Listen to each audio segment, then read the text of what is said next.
Hello guys! Welcome sa aking channel, Virgis Vlog, isang OFW dito sa Singapore. April 10 ngayon guys, April 10, 2026 at mag-aalas 4 na ng hapon.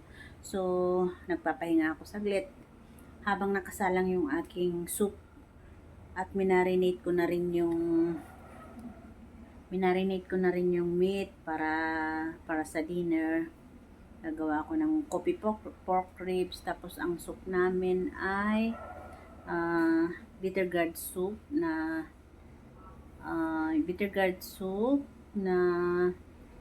binuboil ko ngayon yung dilis at yun ang gagamitin ko na soup base ng ampalaya. Tapos lalagyan ko ng tofu. Tapos yung coffee pork ribs, yun lang. Coffee pork ribs, tapos magpa-fry ako ng gulay. At saka gumagawa rin pala ako ngayon ng tinapay. So every 30 minutes, nihintay ko yung 30 minutes at mamasa ko siya. Ay hindi naman hindi minamasa, yung inuunat-unat lang. Papakita ko sa inyo guys yung aking ginagawang bread. Every 30 minutes kasi yun. So, siguro pangatlo na to. Then, isa pang 30 minutes. Tapos, itatago ko na sa rep. Tapos, bukas bukas ko ibibake yun. Sourdough ba ang ginagawa ko. So, nandito ako ngayon sa kwarto ko. Kakaligo ko lang dahil sobrang init nga. At dahil wala nga yung kasama ko dito, nandun siya sa taas.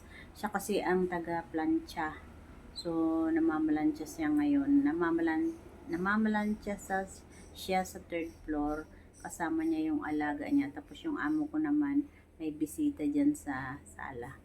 So, ipapakita ko sa inyo guys yung aking ginagawang bread. Wait lang, tatayo tayo. Punta tayo sa kitchen. So, ito guys yung ginagawa kong tinapay. Meron pang 8 minutes pa. Yan, 8 minutes pa bago ko ibanat-banatin lang. So, ayan. Tapos doon naman banda, gumagawa ako. Yun naman yung soup. Binuboil ko na yung soup, dilis soup.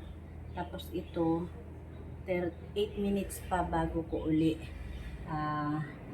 unat-unatin. Ayan, meron akong timer dito.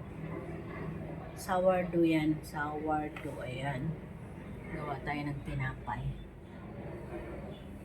So, yun lang guys. Nag-update lang ako. Pa-vlog-vlog lang tayo dito sa tinapay na ginagawa ko. Bye guys!